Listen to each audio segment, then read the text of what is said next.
and then tell me, even 4 years later, that all plasticity occurs in one of these two ways, okay? So the big thing to know is synaptic plasticity can occur by a whole number of different mechanisms, right? So it's just a change in synaptic strength. Now, synaptic strength of existing synapses can be modified in many different ways and by many different things. So it can be modified by neuronal activity of the neuron itself or the surrounding neurons. It can be modulated by growth factors or neuromodulators that are being secreted from other cells or other glia, other neurons from farther away. And it can be modified by compounds, drugs, and experience, right? And experience really comes down to that neuronal activity and other things as well. Now, when we see changes in synaptic strength, these can be short-term changes or long-term changes.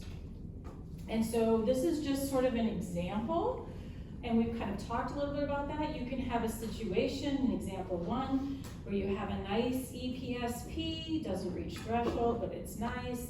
And then after a drug has been applied, okay, maybe it's even a drug was applied 2 days before or something like that, you can see an EPSP that's larger, right? So now the synaptic response from this existing synapse and these existing cells has changed, it's gotten bigger. You can also see examples of synaptic depression or changes or differences in synaptic response between wild type and knockout animals or wild type and transgenic animals or something like that. You can see a synapse that's in the wild type on average of this amplitude, and in the knockout it might be smaller, suggesting there's something different about those synapses, something different about their strength. And then when we talk about plasticity, a lot of what we're going to talk about is looking at how neuronal activity changes synaptic strength. And so we can see a situation where an EPSP beforehand might have looked like this, and after you stimulate the pre or the postsynaptic neuron or both together, now the EPSP looks larger, all right? So synaptic strength has been enhanced. Now, when you look at this, when you really look at these graphs, when we talk about synaptic plasticity, in our heads oftentimes it takes on this very larger than life thing, right? It's the molecular mechanism of learning and memory. It's how we take experiences and integrate and remember things and use this, right? But oftentimes when you actually look at the data, you know, right? Okay, right? But these are the kind of changes that actually do have big impacts, right? We've got lots of different neurons in our brain doing lots of different things, requiring lots of summation. So we can have pretty small changes when you actually measure them, mean pretty big things to the animal as a whole. We can also have pretty small changes mean nothing to the animal as a whole too. So, okay. Now, based on what you know, based on what I've told you, based on what you've gleaned from all of your research and all of your things, based on what you know about synaptic transmission, how can synaptic strength be modified? What kind of factors can change to impact synaptic strength? Yeah. Increase in postsynaptic receptors. Okay, we can increase postsynaptic receptors. Yay! What else can we do? It's gonna be a big list, people. Yeah. Increase neurotransmitter release. Okay, we can increase neurotransmitter release. How can we do that? It's good. Closed channels on the presynaptic side. Okay, we could make resistance better in some way, sure. What else could we do? I'm not gonna put you in the hot seat, yeah. Open more calcium channels? Okay, we could have more calcium channels present, make them more sensitive, right? So they open at lower voltages. What else? Yep. You can increase the number of vesicles that bind. Yep, so you can increase your readily releasable pool size. Yeah, if you've got more vesicles there, neurotransmitter release is probabilistic, right? You increase the number of vesicles that will be released if you increase your pool size. What else? There's so many. It's so fun. Stronger depolarization, maybe like affecting voltage gated sodium channels along the Okay, synaptic. so you could get some modulation of those voltage gated sodium channels that are then at the very terminal, right? Right where we hit the terminal. As you'll learn more, it's not just one seamless type of thing. When we hit the terminal, we've got a whole bunch of new channels that come into play there. We could change their activity, give a longer depolarization, right? Maybe it sticks up, maybe the potassium channels are kind of, right? Keep it up longer so we give greater depolarization to the presynaptic terminal. What else?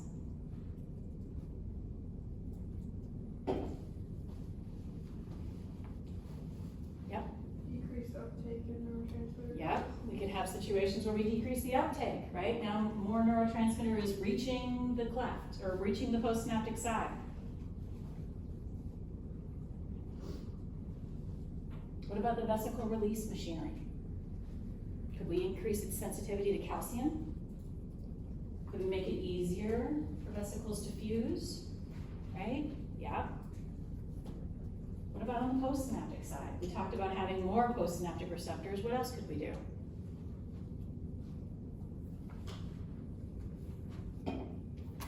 You can make voltage gated sodium more sensitive on the other side, so more likely to respond to depolarization. Okay, yeah, well, that one we won't see with this, Okay. because we're only gonna measure the postsynaptic potential, but that would potentiate a response right from it. But when we talk about plasticity, we're usually just talking about when we record that postsynaptic potential. But that you're right, it would enhance things, yeah. What if we increase the sensitivity of the postsynaptic receptors to neurotransmitter, right? What if we made those channels more conductive or open more once they did get activated, right? That would do it too. So there's all these different mechanisms that we can enhance or inhibit synaptic strength, right?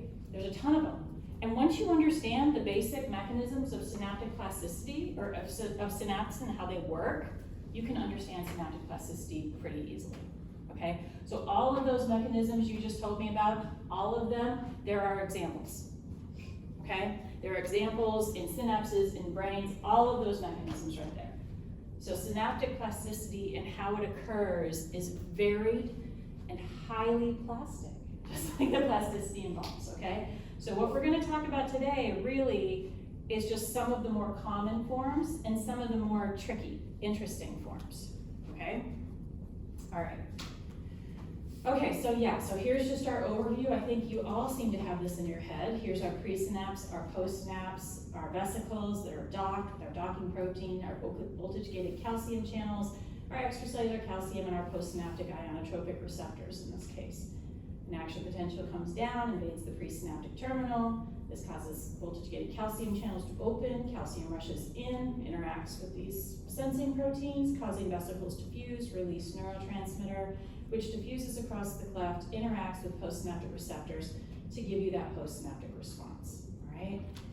Okay, now we talked about all those different alterations. That's a lot.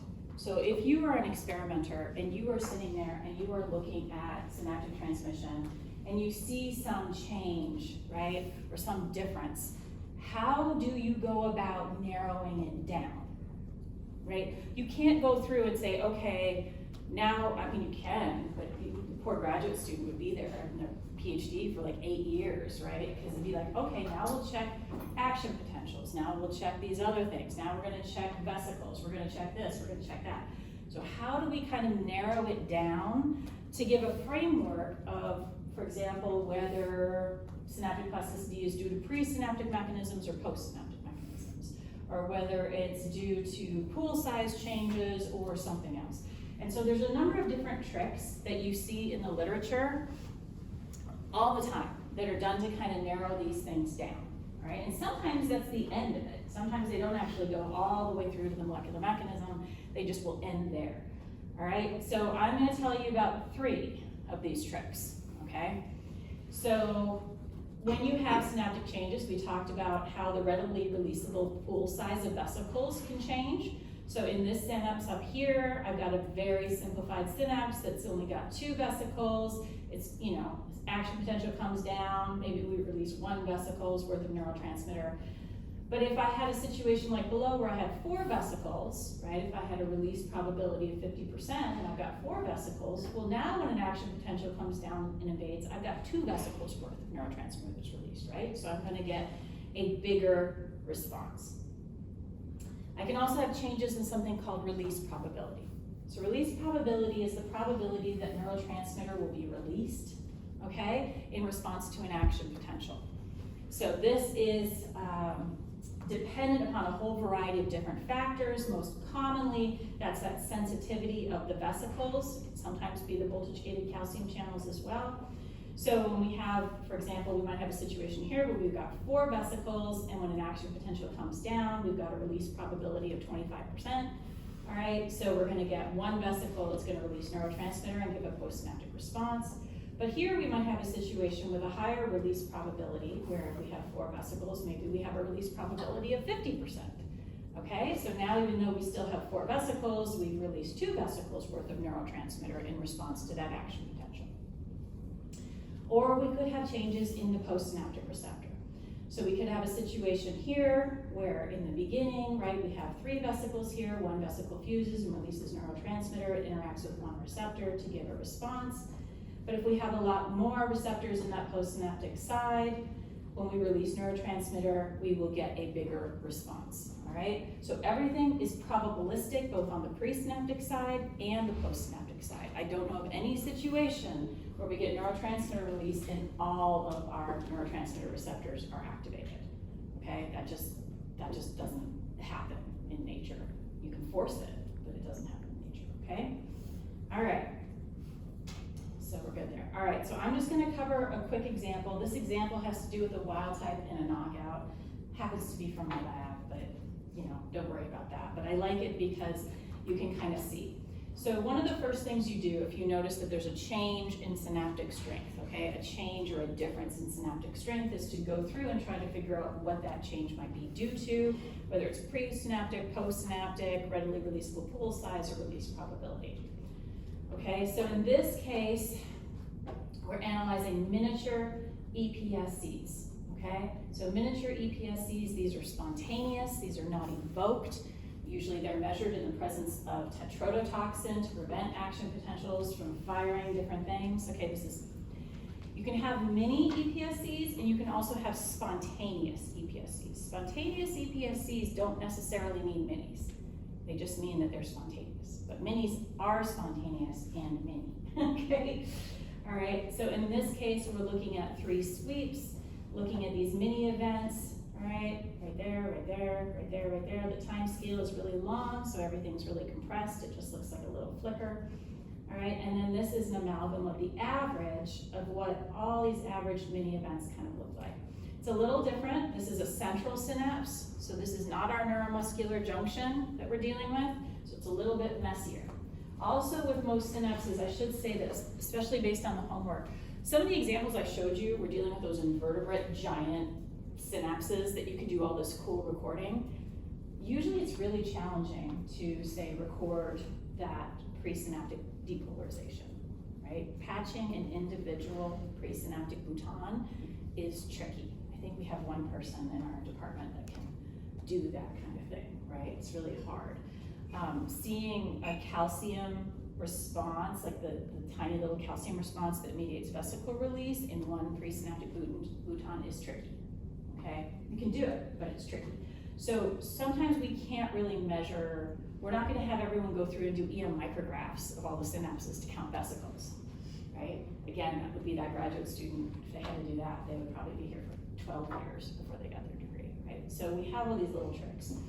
All right, so here's the mini event in the wild type, and then this is just a knockout animal looking at the different mini events here, okay? And then just taking an amalgam or an average of the amplitude of those mini events, okay? And what do we see with the amplitude, the average amplitude here, between the wild type and the knockout? What does that graph tell us? Are they different or not different? Not different. Not different, right? We didn't see that in the average here, and we don't see that here as well, okay? So right there, that tells us that the density of the postsynaptic receptors is probably not different. The amount of neurotransmitter that reaches the receptor isn't different, right? And there's really no change in the number of the amount of neurotransmitter in each vesicle, unless we had things that were flip-flopping, right? Okay, what we do see change in this, and I am not going to test you on the frequency part here, but you do notice a change in the frequency of those mini events here. Like you can see that, that's increased, and you can see it there as well. Frequency often has to do with release probability, but not always, and this is a very active area of research. The reason why I am not talking about it, and I will not give you examples where you need to talk about frequency, is because things are changing dramatically right now.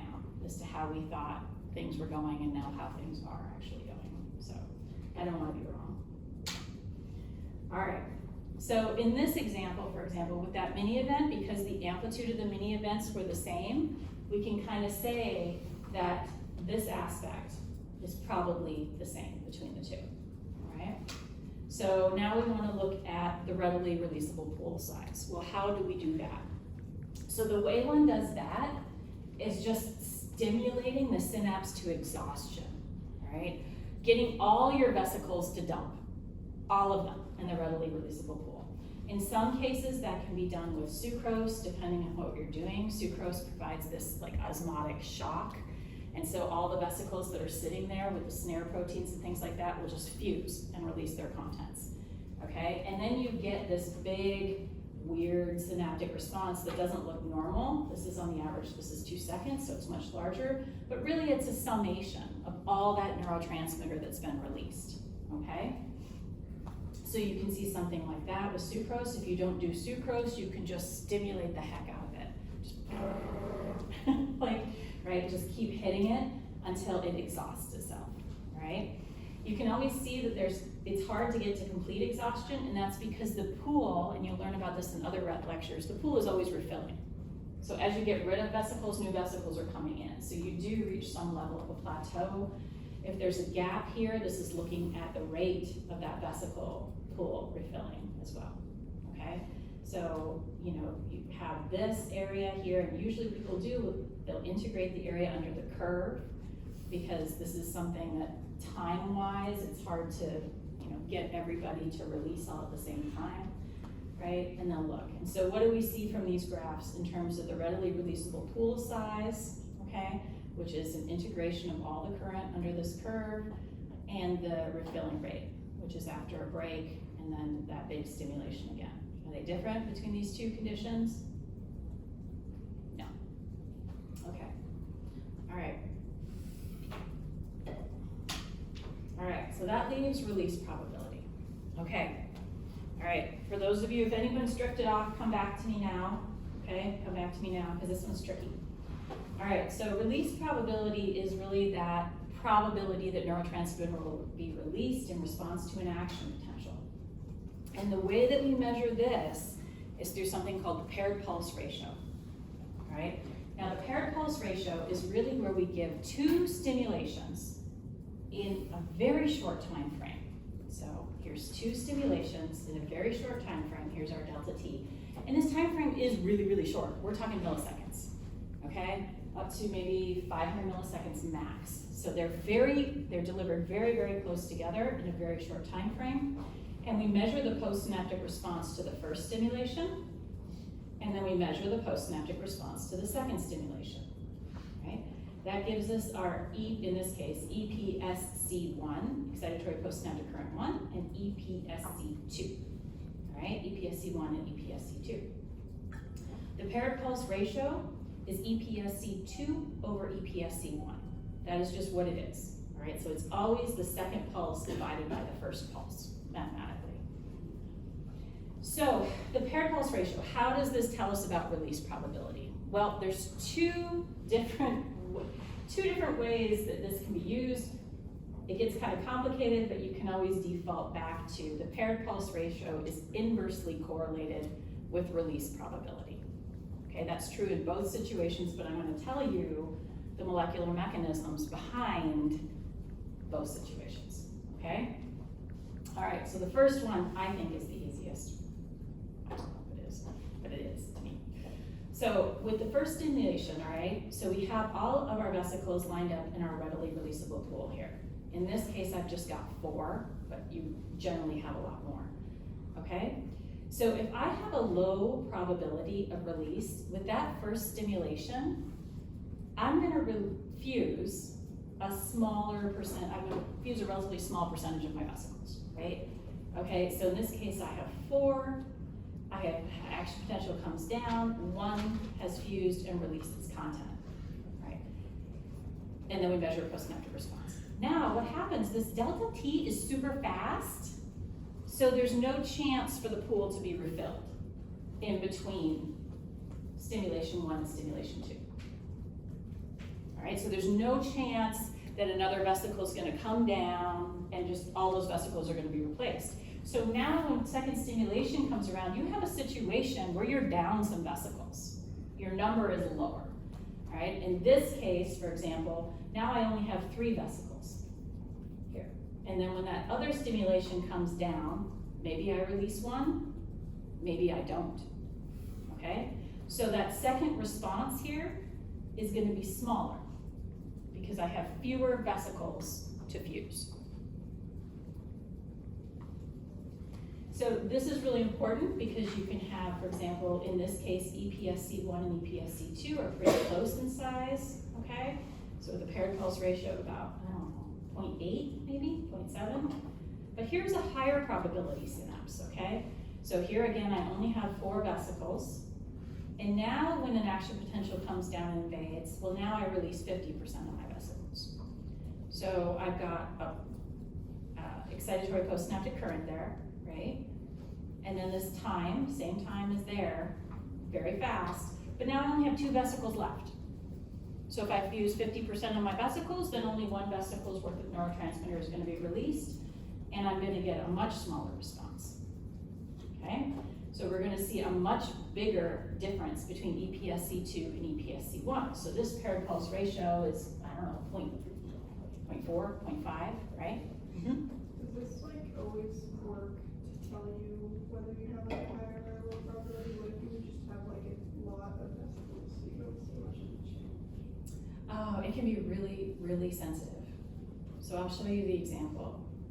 It can be very, very sensitive because everything's paired, and you can do a lot of these kind of measurements. You can get your replicate number really, really high. So this is super common. It's a very simple way to get a rough estimate of what you've got going on with synaptic strength, and it's often done almost at the beginning of a recording, right? Like you just go boop, boop, boop, boop, boop, boop. It takes you 20 seconds, and then away you go, right? Now you kind of assess. So, yeah, so here's the example. So here's this wild type and this knockout again. And what you can see with the wild type, we didn't really see much of a change in the paired pulse ratio there, but in the knockout, we saw a reduction, or we saw right? So EPSC2 over EPSC1, this one's pretty much close to 1. This one's lower than 1, right?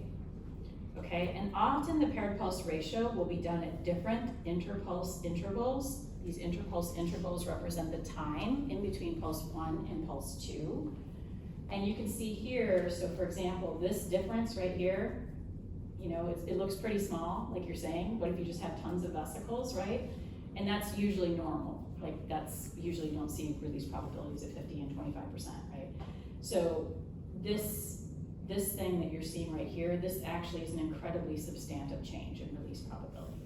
It's small, but it's very reproducible, it's very measurable, and it's very real, okay?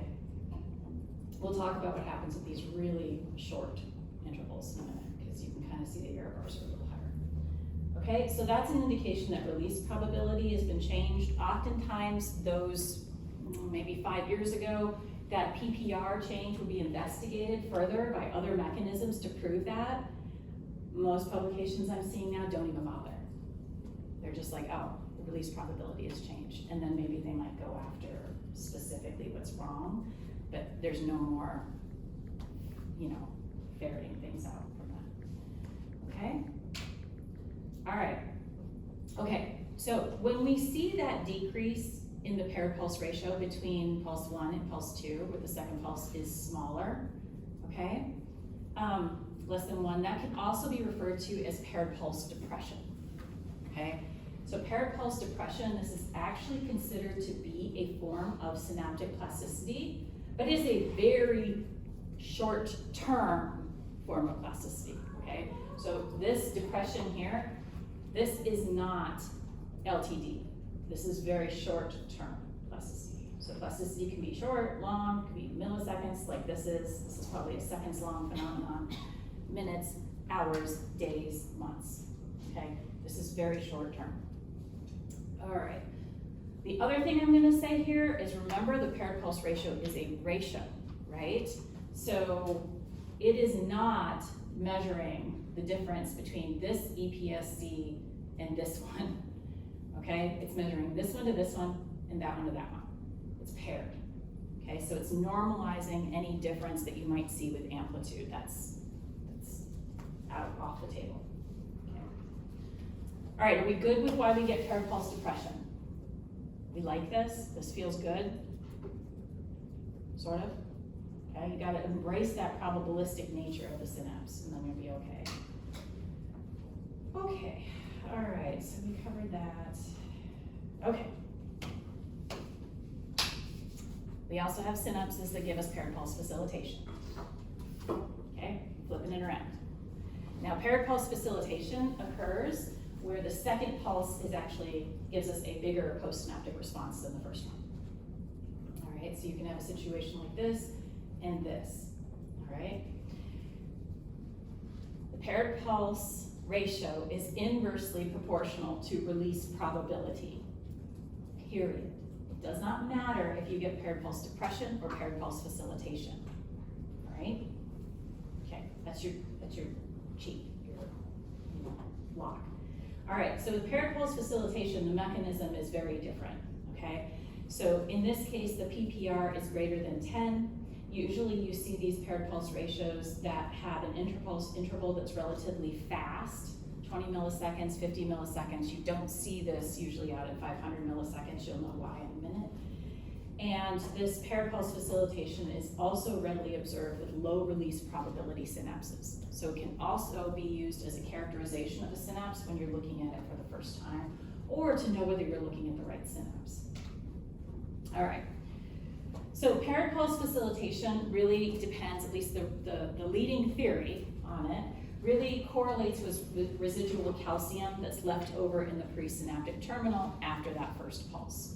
All right, so remember we talked about how release probability or vesicle release requires these little microdomains, right, where we have a high concentration of calcium that can stimulate that release. But then we did talk about how you can get that dissipation of calcium throughout that presynaptic terminal and that kind of lower global rise in calcium. So it takes a little bit of time for this calcium that comes in to do its job, but also get buffered away, okay? And so you do have a situation right after that first pulse where you have a little bit higher calcium in that presynaptic terminal. So now, oh yeah, okay, and this is again a type of ultra short-term facilitation. Do not confuse this with long-term potentiation, which we're going to talk about, or other types of long-lasting facilitations, okay? So this is ultra short-term. This is not LTP. So this paired pulse facilitation, it results from the buildup of calcium within the presynaptic terminal when action potentials are close together in time.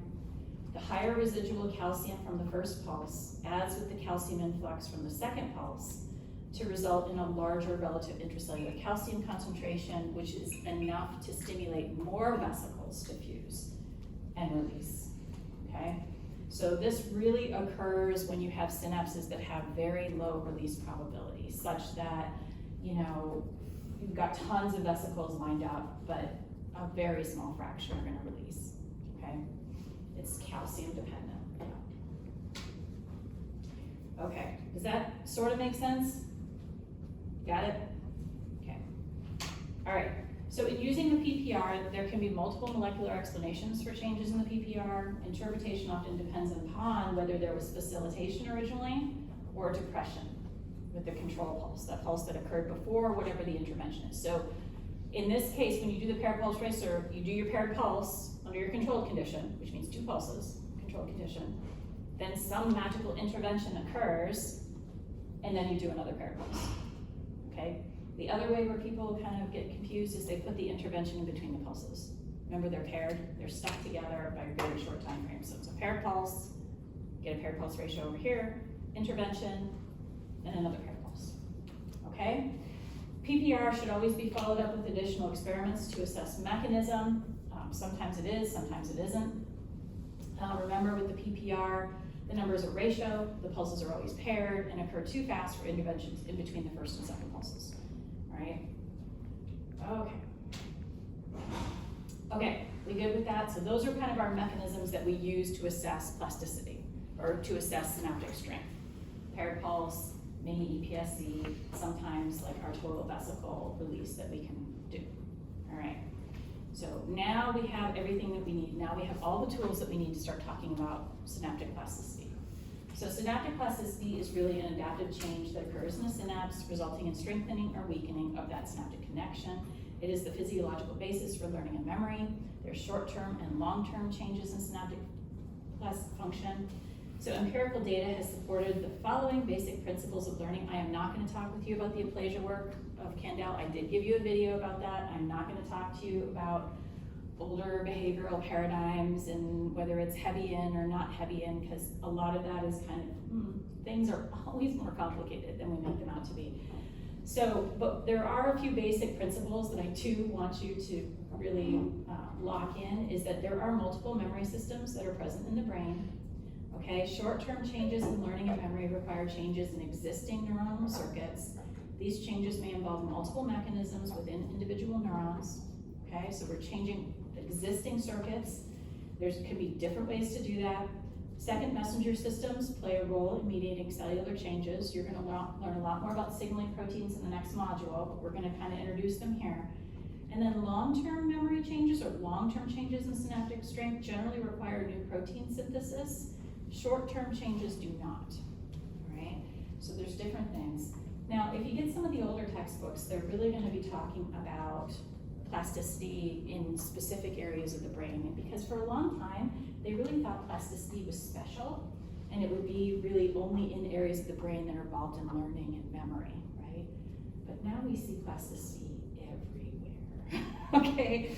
So I don't like to kind of generalize in that way, right? I don't want to say every synapse, but not the neuromuscular junction, although there are people now that would disagree, but most synapses can be potentiated or depressed in some way, okay? We can see these changes in that. And when we talk about long-term synaptic changes, we talk about long-term potentiation, or LTP. This is a long-lasting increase of synaptic strength. The synapses become more sensitive such that a constant level of presynaptic stimulation results in a larger postsynaptic response. We can also get LTD, a long-lasting decrease of synaptic strength, where synapses become less sensitive such that a constant level of presynaptic stimulation results in a smaller postsynaptic response. And again, most synapses will kind of show both now, all right? LTD used to thought to be something very special, not so much anymore, okay? All right, so when we talk about studying synaptic plasticity, the most common area that people study this is in the hippocampus. There's a couple of reasons for this. The hippocampus is activated in memory tasks, and damage to the hippocampus disrupts some form of learning and memory. That was done through behavior experiments and things like that. The hippocampus is definitely critical for spatial learning and memory in rodents through behavioral tests. It plays a big role there. More importantly, I think, there are defined local circuits which can be easily visualized and maintained in an ex vivo situation that allow you to study plasticity easily, okay? And then we also know that drugs and gene disruptions which alters hippocampal LTP in slices also cause alterations in spatial learning and memory. So oftentimes a lot of plasticity is going to be studied in the hippocampus, but please know that it is pretty much everywhere. You'll see it in the amygdala, the cortex, the cerebellum. A lot of the basic early work on plasticity was done there as well. But the hippocampus, I think, is the most well studied because it's one of the easiest to get into the circuits and study them, and you will see a ton. I know this because we run the core and we do hippocampal LTP all the time for people here. It's like, oh, we think we have something going wrong. Hippocampus, see some damage, we're gonna study it, okay? So what do I mean by the local circuits? Okay, so here's a rodent brain here. Here's the hippocampus. It looks like a little crescent roll. Well, that's gross, I'm sorry. For those of you who had crescents for breakfast, I didn't. But it looks like a little crescent roll, right? It's very set off from a lot of the other structures of the brain. When we have undergrads come in the lab, the first thing that we do is we show them how to remove the hippocampus. The only thing I think that's easier is the olfactory bulb or the cerebellum, right? So it's pretty simple to get at. But if you slice it, okay, if you slice the crescent this way and lay it flat, you see these pretty defined different types of neurons and their tracks, all right? So these have been labeled the CA1 region here, the CA3 region here, and the dentate gyrus here, okay? And you can actually see, so what you're looking at, I want you to pay attention to the shading with the light color and the dark color. This dark color here is a line of cell bodies that are the CA1 pyramidal neurons, okay? And they send their dendrites out into this white area here, but you can actually see this with your naked eye, almost. You just need a little dissecting scope because the architecture will allow you to see whether you're really looking at a bunch of cell bodies lined up together or the dendrites, okay? So there's this track of CA1 neurons here.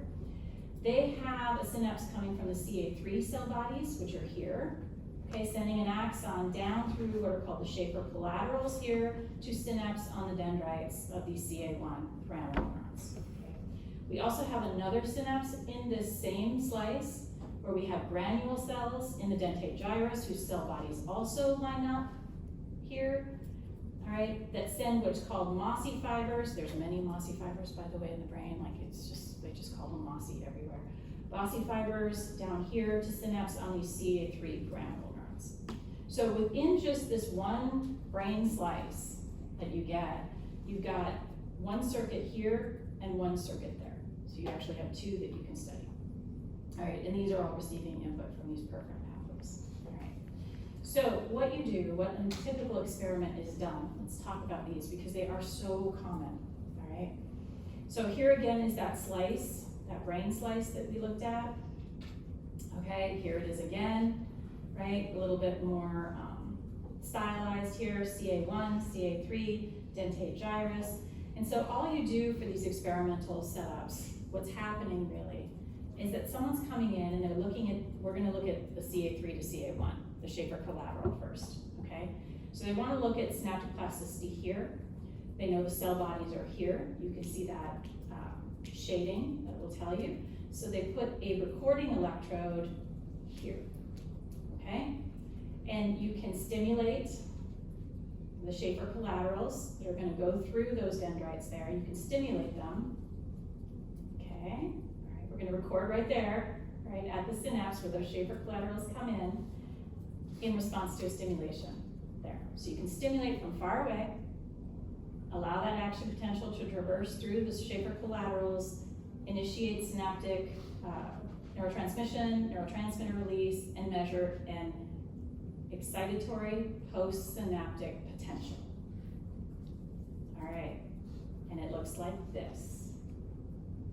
Anyone gonna challenge me and wonder why it looks like that? What's the problem? Why am I hanging out there? I just told you this is an EPSP, and it looks like this when we record it. What's different about that? P means potential. P means I'm looking at voltage, memory potential. It's usually the other way. It's usually the other way, right? Okay? This is downward deflecting because we're recording extracellularly. To see LTP in this model, we don't actually even need to patch a cell. You just need to stab the electrode in the right place. The density of dendrites is so high, the density of these fibers is so high, all you need to do is stick an electrode in there. You don't even need a good microscope. Again, that's probably why it's studied a lot. And you can record these excitatory postsynaptic potentials from the extracellular environment. They're opposite because you're recording the outside response, not the inside response. Okay? So you can do this stimulate, record, stimulate, record, stimulate, record, okay? Do this whole host of things.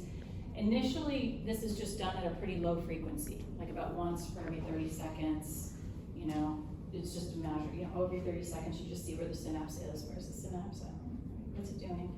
Okay, stimulate, record, and you get your control value, right? And so that will often be illustrated in whatever paper you're looking at as your control, and it will usually look something like this, where it's millivolts per milliseconds, and this is your excitatory postsynaptic potential here that you're recording. This stuff here, this is called the stimulation artifact. So when this electrode stimulates, there is some current that passes down, you do see that, but it happens much earlier than the actual synaptic event. Remember, there's that synaptic delay. So you'll have an artifact, oftentimes it'll be cut off, right? Like you don't see, like you see how there's a break in the trace right there? That break in the trace just means they don't want to show you because it was probably way up here, you know, and they don't want to show you, so they just cut it off. Sometimes it's just a gap. There's not even anything there. They just take it all out. They don't want you to even look at it, okay? So that's the stimulation artifact. This is the excitatory postsynaptic potential right there under control. So stimulate, control, stimulate, control. Now with LT, oh yeah, okay.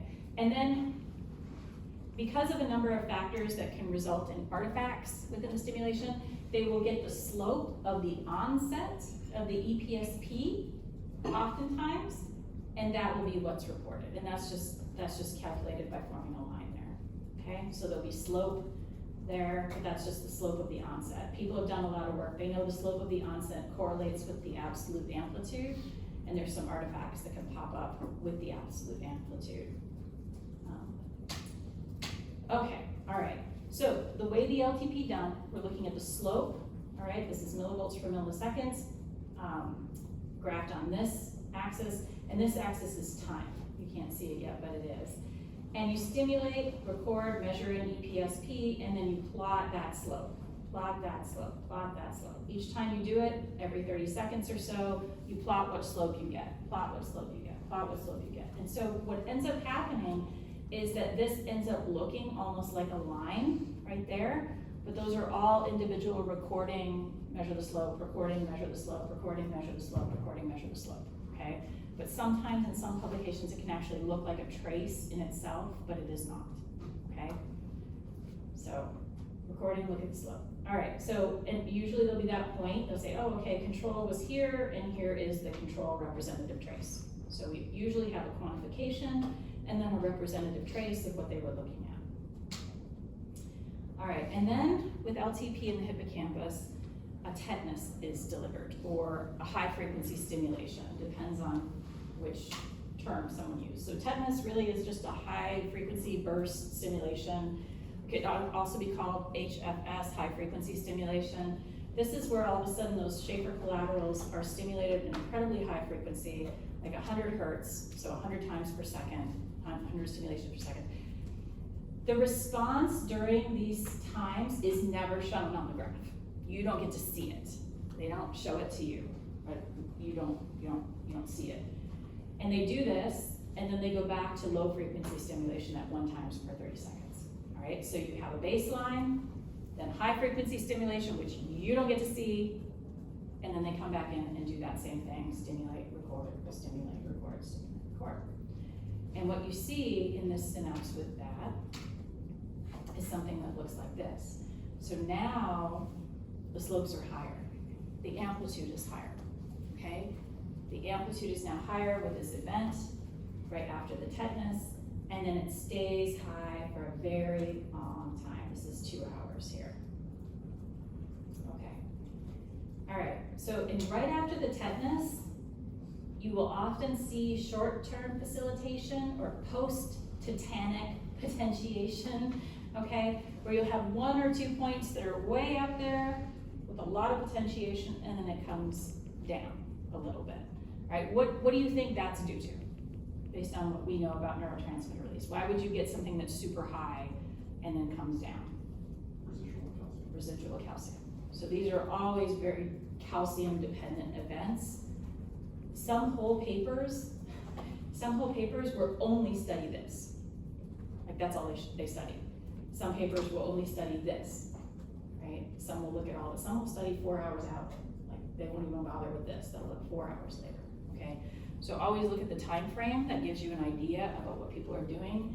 Individuals' definition of what short and long is changes depending on what they study, okay? So this is really a short-term facilitation.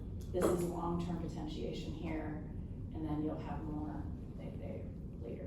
All right, and so what they'll do is they'll show you control, and then usually they'll pick a point where it's potentiated to give you a representative trace. Again, you have that stimulation artifact, you have that bigger EPSP with a more abrupt slope right there, okay? And that will usually be presented as well. Sometimes they'll superimpose the two on one another to really give you an idea, because honestly, these changes aren't huge, right? Like, you're not looking at like a 10-fold increase. You're looking at a, increase, but it's not 10-fold. So oftentimes they'll superimpose the two onto one another to allow the reader or the person that's hearing the lecture to kind of gauge what that difference really was. Okay, go ahead. Sorry, so with this experiment, you go high frequency and then low, like do you alternate between the high and low frequencies? Or Just do the high frequency one time. and then It's just one time. for the whole thing? Yes. Okay. Just the high frequency stimulation one time caused that long-term change. Now the synapse is stronger. And this can go out 4 or 5 hours. Yeah. Why do they not typically show the high frequency stimulation? Because it's messy. It's hard to interpret anything. You have the response to the current injections on top of the neuronal response on top of that. And it's just not really interpretable, right? It is very messy. There are some that will show you a higher frequency, like a response to a higher frequency stimulation, but usually that's to talk about vesicle depletion and things like that, so. In the beginning, when you have that very flat portion is in the baseline, so does that relate to the control? This is all control. Oh, This is control that's just done for 30, 20, 27 minutes here. So yeah, it's very important to make sure that you have established a good, strong baseline. You can imagine if a slice is unhealthy or sick, or somebody when they were taking the brain out, squished apart and some circuits aren't there, sorry. That's gross. But you want to see that nice flat control that tells you the slice is healthy, it tells you things were good, it is doing this or doing that, something's not right. and the control is receiving the same high frequency each of them. This is a low frequency, stimulate, record, one high frequency stimulation right here, and that's it. Okay, in this paradigm, that's it. And then just the same stimulation record all the way out here. So you can see why this was exciting to people, right? Like they just went, and now all of a sudden the synapse is different, right? It's stronger. So that's pretty powerful, okay? All right, we're good with how we look at that? If any of you in the next year don't see a paper that has LTP or don't go to a seminar that has that LTP, I will be very surprised. You can send me an email saying I never saw it, okay? I would be very surprised here. Okay, so what's the molecular basis? So we see this increase in synaptic strength. What is the molecular basis for this? All right, so a whole number of really seminal, powerful experiments were done to look at this, to illustrate this.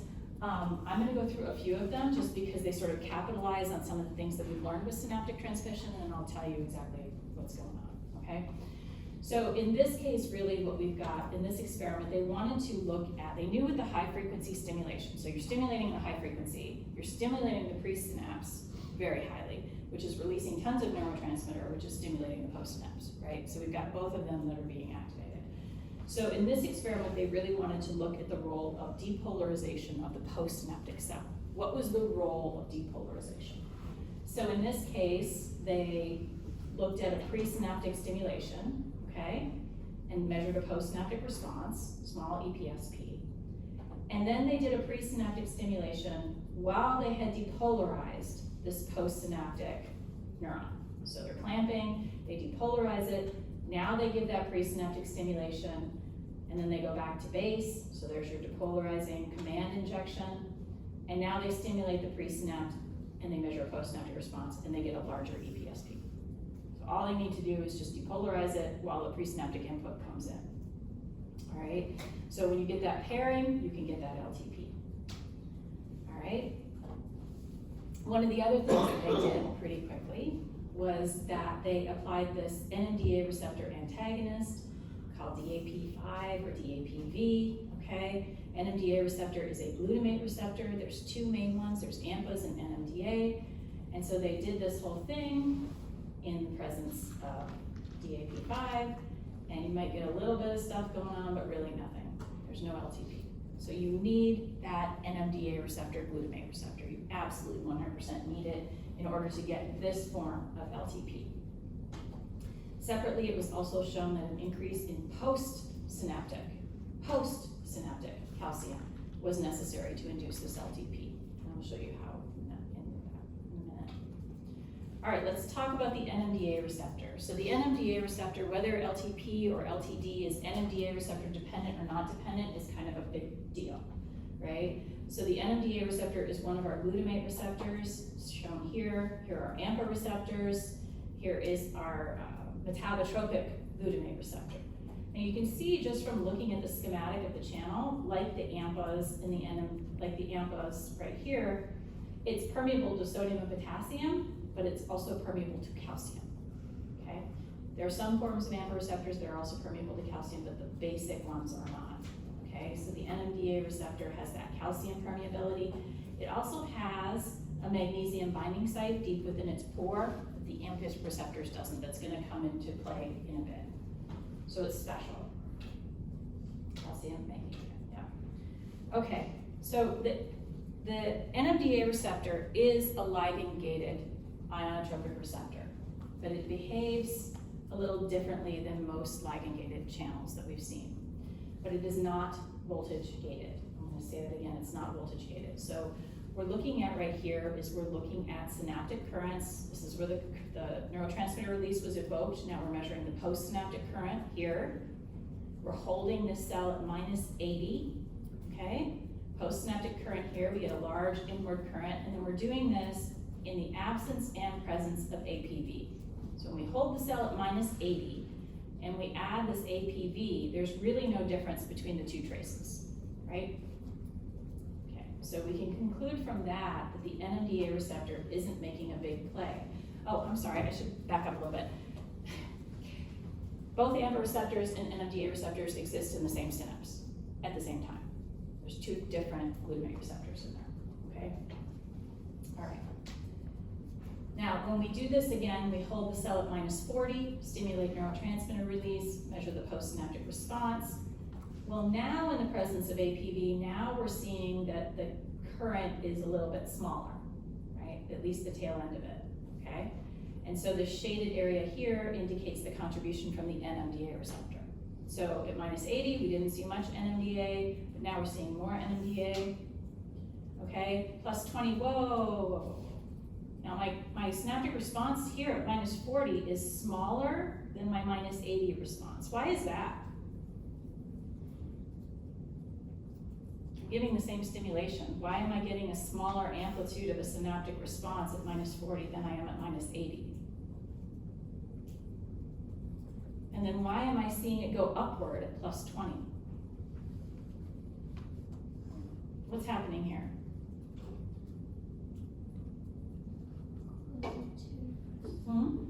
Is it closer to reversal?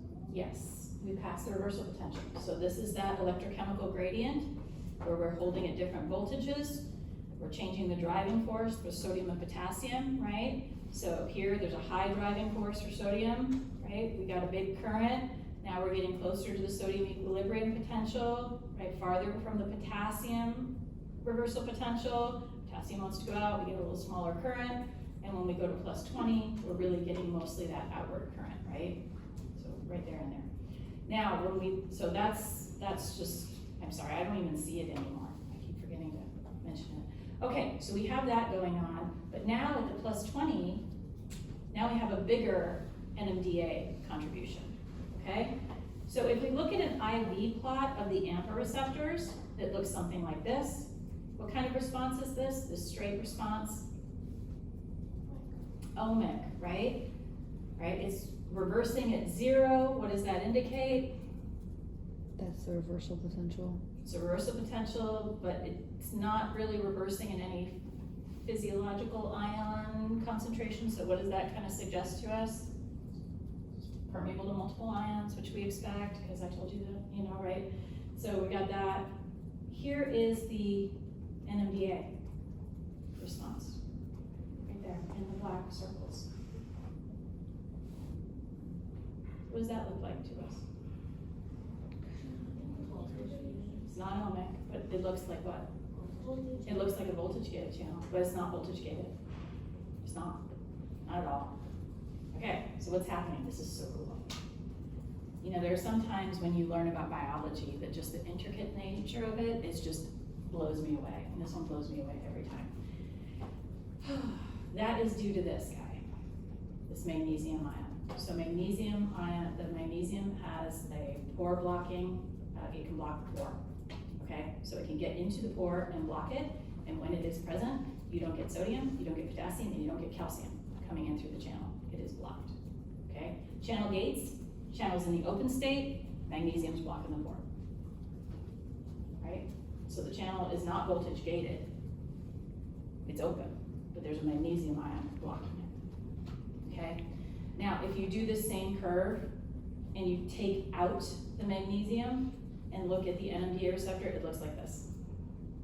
So if you take out the magnesium, there's no magnesium in the extracellular solution fluid, it shows a nice ohmic response. But if the magnesium is present, you get something that looks like that voltage. It's a voltage dependence, but not voltage gated. Okay, so what's really happening here? Well, we have a presynaptic terminal here, okay? Under normal conditions, glutamate's released with stimulation. The glutamate comes, binds to the AMPAs. The AMPAs open, conduct sodium. Potassium's going out a little bit, but not as much. Okay, it's also binding to the NMDA receptor. The NMDA receptor is opening, but magnesium is blocking the pore. So you don't get any real current through that. So the postsynaptic response that you're seeing really is due to that sodium entry, that positive charge coming in through the AMPA receptors. Okay?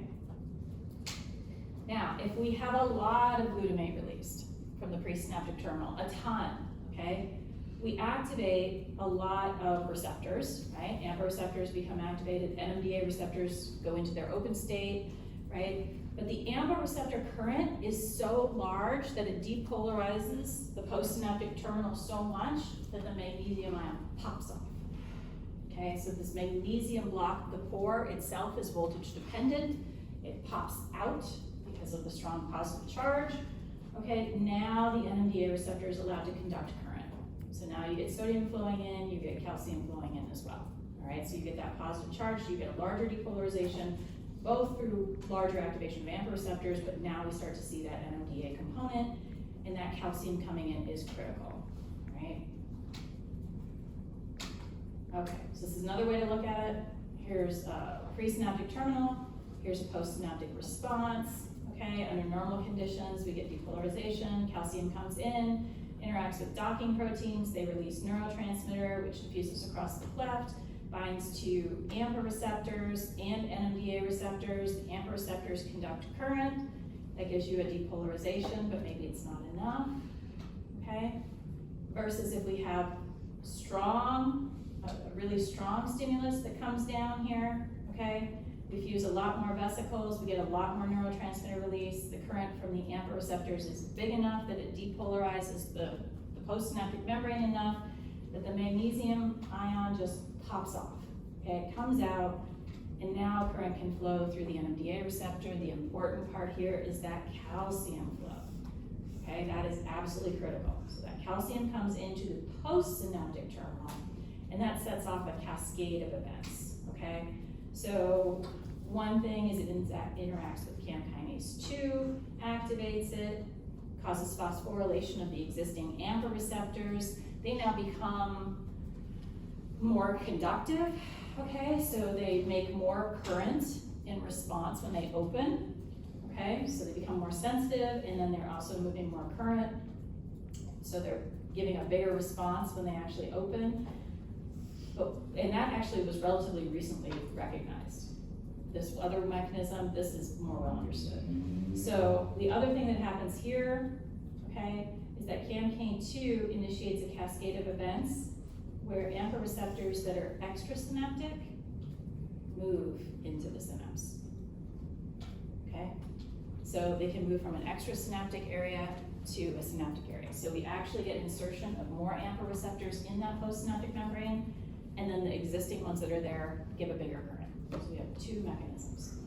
Now, one of the videos that I said you could go look at will have AMPA receptors in vesicles here. and then the vesicles fuse, and then the AMP receptors are on the surface. That was the model when, for many, many years, but it's been challenged now that they're actually moving from an extrasynaptic site into a synaptic site. So probably both are right, but you'll see. Okay, so now we have more postsynaptic receptors in that postsynaptic membrane. With a given amount of neurotransmitter release that comes through, we get a bigger response because we have more receptors. Okay, and then we have other mechanisms, which you do not need to know for this class, this module, you'll need to know later, right? For making that change more permanent, right? So we have a short-term, that's a short-term response, it lasts for hours, right? A couple hours, but if you really want to have it last longer than that, you've got to have new protein synthesis, you've got to have a whole variety of other events that occur as well. So this is just showing that interconnection there, but again, we don't need to. So you get synaptic activity, changes in receptors and channels, you get an initial induction mechanism, activation of molecules at the existing synapse, okay? A change, second messenger system causes a change, and then eventually this leads to macromolecular synthesis, RNA and protein synthesis, and then structural remodeling of those synapses. So I'm not covering it here, but they can actually get bigger, you can split off and make multiple spines, there's a whole host of things. The late stages of LTP can last for hours, days, weeks, months.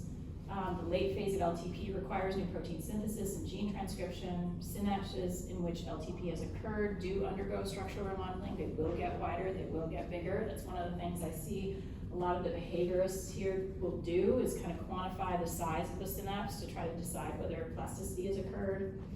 New dendritic spines can grow. Pre-existing spines and postsynaptic densities enlarge, and single postsynaptic densities and spines can split into two functional units. So you can get a whole host of things. Okay, are we good with that mechanism? So that's NMDA-dependent LTP. So the simplest way usually to check and see whether that's going on is to add DAP5 to see if it inhibits the event. But oftentimes people will first figure out when they see a plasticity event, whether it's presynaptic or postsynaptic before going that route. Okay? So let's talk about some presynaptic changes. All right, we good? So we're going to look at LTP in the mossy fiber CA3 synapse. So this is within the same slice, okay, same hippocampal slice. Before I was showing you this with CA1 with the Schaefer collaterals, now we're going to look at the CA3. So in this case, we're going to look at the dendrites here with the CA3 that are being innervated by the mossy fibers coming from these granule cells with their cell bodies in the dentate gyrus here, okay? And in this case, we're going to record from synapses that are here. We can also do this one extracellularly. So this one's also just stabbing into the tissue in the right place. Okay? We can stimulate the mossy fibers and record a postsynaptic current. Stimulate, record, stimulate, record. Okay, so the first thing that we notice about mossy fiber synapses is when we give a paired pulse, and this is an example of the paired pulse, okay, pulse 1 and pulse 2, what do we see? Facilitation, right? We see that pulse 2 is much larger than pulse 1. So at this synapse, thank you. With the mossy fiber synapse, we have a lot of paired pulse facilitation. So that generally, and it means this with the mossy fibers, that basal release of neurotransmitter release probability is very low at this synapse, okay? After that first stimulation, intracellular calcium in the presynaptic terminal remains a little higher than under basal conditions. When the second stimulus occurs, an additional increase in calcium concentration is observed, and this causes a greater number of synaptic vesicles to fuse compared to the first pulse. And that's much more powerful than the other mechanisms, okay? All right, so we've got paired pulse facilitation. We did not see that with the other synapse. All right, so when we do our LTP paradigm, stimulate, record, stimulate, record. So again, each one of these is quantification of an individual response to neurotransmitter release. Okay, we sit at basal for a while. We deliver a high frequency stimulation at this arrow. Okay, actually let's look here. High frequency stimulation at this arrow. Okay, and we get nice long-term potentiation right there. Okay, and then this will go out for a long period of time. If we look at the EPSPs, we can see here that it's bigger after the stimulation than here. Now the important part is this black bar indicates the presence of DAP5, right? So this type of stimulation, this type of LTP, it is NMDA, the stimulation isn't dependent, but this type of LTP is not dependent upon the NMDA receptor at all. Okay, so we get potentiation, it looks very similar to what we saw before, but it's not NMDA dependent. What it is dependent upon is metabotropic glutamate receptors, okay? So this is looking at other agonists showing that it's not happening. Go ahead. So when you see that it's not NMDA dependent, does that mean that you can infer that that's why it's happening in the presynaptic? No, Okay. you can still get postsynaptic mechanisms that are not NMDA dependent. Okay. So, but it's usually a big one that people will rule out. Okay. DAP5 is pretty easy, but no, you can have postsynaptic mechanisms that are very different. Okay. Yeah, well, you're gonna hear about a whole bunch of them in the third module, and I think the fourth as well. Okay, so this is NMDA receptor independent, okay? In fact, some forms of mossy fiber LTP do not even require activation of the postsynaptic element at all. So you don't even have to have that postsynaptic cell even be activated. Just that high frequency stimulation of that fiber is enough to do it. Okay, so what's happening here? So I'm just gonna tell you the events, because this one's a little bit messier. So basically what we have in this case, again, all synapses, I've given you the basic blueprint for a very basic synapse, okay? But there are specialized things that occur in different synapses, right? That's just the basics. So in this case, we have presynaptic, ionotropic, and metabotropic glutamate receptors. Presynaptic, ionotropic, and metabotropic glutamate receptors that sit in the presynaptic terminal, okay? Their activation, when they get a high level of activation, that actually stimulates protein kinase A. This is in part mediated by an increase in calcium, and stimulate activation of calcium-stimulated adenylate kinase, but it also has to do with these. PKA-induced phosphorylation occurs of target proteins involved in synaptic vesicle fusion and neurotransmitter release. And this leads to an increase in probability of transmitter release, as well as possibly recruitment of new or silent sites. So silent synapses are synapses which get action potentials and never release neurotransmitter, okay? They're silent, but they can get a signal, and now all of a sudden you see their response. Okay, and then new protein synthesis again is required to maintain that LTP. So here's kind of what that looks like. This synapse looks a little different. You got ionotropic glutamate receptors in the presynaptic terminal. You got metabotropic glutamate receptors in the presynaptic terminal. When a neurotransmitter is released, just normally you might get a little bit of stimulation of these two, but that doesn't quite reach the level where we're going to get activation of the mechanisms that are going to induce plasticity, okay? But if we get a lot of neurotransmitter that's released there, we can get current coming through these ionotropic glutamate receptors in the presynaptic terminal that's going to help facilitate depolarization. We also get activation of metabotropic glutamate receptors. All of this leads to activation of protein kinase A, phosphorylation of target proteins on the synaptic vesicles, and enhanced neurotransmitter release. Okay, are we good with that? So I'm giving you some kind of complicated mechanisms. Just know that basically any one of those individual components can be modulated, okay? Like it's not hard if you do that. If you start thinking in terms of like only this or only that, then it'll be confusing. Okay, so we talked about long-term potentiation. There's also long-term depression. So long-term depression occurs. It's a long-lasting decrease of synaptic strength. This is where synapses become less sensitive, such that a constant level of presynaptic stimulation results in a smaller postsynaptic response. And we can see synaptic depression in the exact same circuit in the hippocampus, okay? So this is an example of LTD in the Schaefer collateral. So we're recording here, we're stimulating the Schaefer collaterals. Now in this case, you stimulate, record, stimulate, record, stimulate, record, right? So in this case, when we stimulate, we actually get depression. And that's because the stimulation that's given here is different than the high frequency stimulation that we give to get LTP. So LTP, we have that really high, 100 hertz, hitting it with a hammer kind of stimulation, right? For LTD, it's about 5 hertz, okay? So it's still much faster than the stimulate, record, but it's not as strong as that tetanic stimulation, that high frequency stimulation. It's called low frequency stimulation, but it's really, it's 5 hertz per second, right? And then it's also given over a longer period of time, for 3 minutes, given twice with a 3-minute interval, right? So people, a lot of times with LTP and plasticity, they played around with the stimulation paradigms that can give this kind of plasticity. And so it'll be some really interesting stuff if you actually read the methods of what they're doing, right? So 5 hertz for 3 minutes, given twice with a 3-minute interval, will give you LTD. Now you see there's this big gap right here? That's all the stimulation. They just take it out, they don't show it to you. And then they show you the response after the stimulation.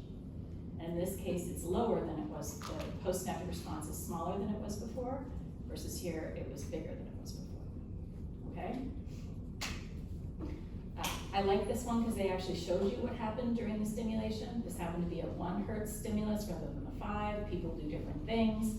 All right, so here was the baseline. This is during the 1 hertz stimulation. You initially saw some potentiation that came down to base when it stopped.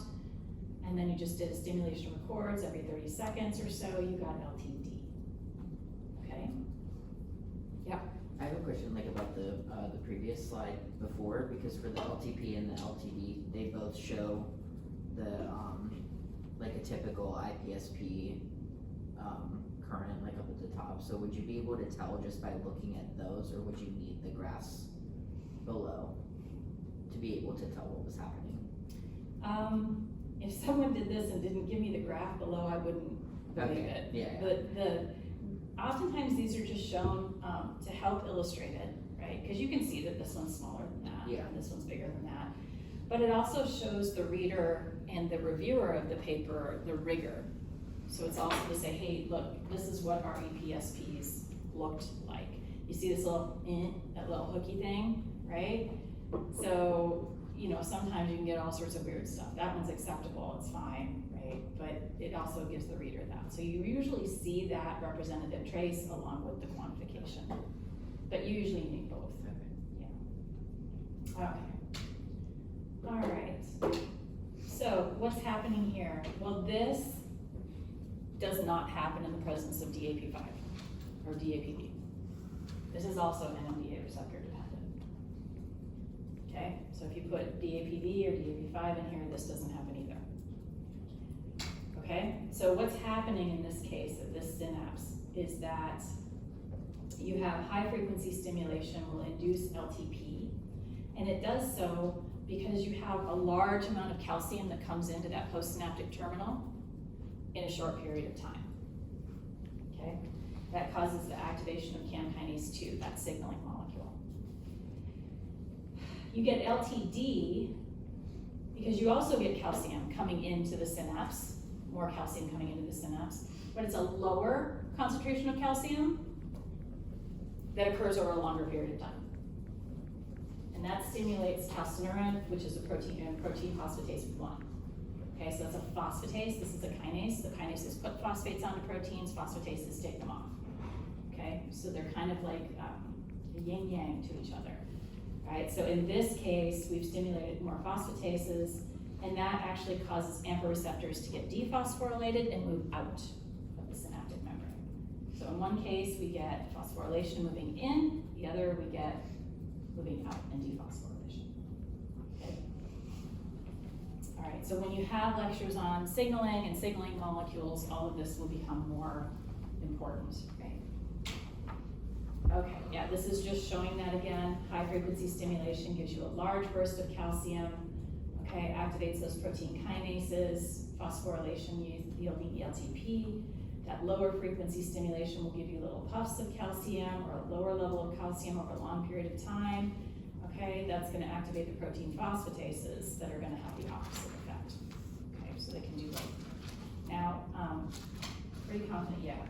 So there are other forms of LTD. I didn't cover them because the NMDA form seemed, I wanted to make sure that we talked about the NMDA because I'm seeing a lot of work right now on NMDA-dependent LTD and LTP in terms of kinases and signaling molecules. So I didn't, but there's a whole host of other types of cerebellar depression has a huge literature. It's an amazing, very complicated story, and things like that. So there's other types of LTD that occur that are not dependent upon the NMDA receptor. They're dependent upon a whole host of other things, okay? So, but I can't cover all the examples. I'm just here to give you the foundation so that you can learn about those and put them back into place, you know, in a way that works for you. Okay. Let's see. All right. Okay. Did I get so far ahead? All right, so questions. Oh, L2B, okay. And so, yeah, so here's my slide on LTD. So this is a very simple review from, oh, I don't have the reference there, but from a long time ago about the mechanisms of LTD, and you can get an idea about all the different proteins that are involved, both cellular proteins and signaling proteins involved in that. Okay, coming particularly from metabotropic receptors, and everything is way more complex than I have made it out to be, and everything is more complex even than this. Okay, so important things to remember about synaptic plasticity. Try not to generalize. There are many different mechanisms. Even within the same synapse, there could be complexity of the process as we saw with NMDA. Okay, very much is dependent upon the paradigm being used, the age of the animals being used, the stimulation being used, the previous experience of the slice or animal. There's some types of LTP that don't occur until the animals have gone through a behavioral learning challenge. And then when you slice the brain out, now you see the plasticity, whereas you would not if the animals had not undergone that learning challenge and just lived in a little cage eating their food and water, right? So these kind of things matter. The location of the stimulation, even within the Schaefer collateral, if you put your electrode in a slightly different place, you get a different type of response, okay? The frequency of stimulation, the presence or absence of calcium. Once you get into this literature, you'll suddenly notice, oh, these people are seeing this unique form of synaptic plasticity. And you go and you look, and they're doing it in 0.5 millimolar calcium, whereas everyone else was doing it in 2, right? So that has a big effect. And then major conclusions will change frequently. So it's not uncommon to have something that's very accepted for many years to suddenly get completely flipped over and overturned. For example, with that AMPA receptor, for the longest time, they thought they had identified the specific place in the AMPA receptor that was causing that phosphorylation. And it was a bunch of nature papers and science papers and big name people, and they had it all worked out. And then someone made a knock-in animal that was missing that phosphorylation site, and it learned just fine, and it gave LTP just fine. Okay? So, so just know that things are constantly in flux. This is the literature one has to keep up on a little bit. Okay, that's it. Yep. Can I just clarify, the next week is from Wednesday, 8:30 until 10:30? Yes, so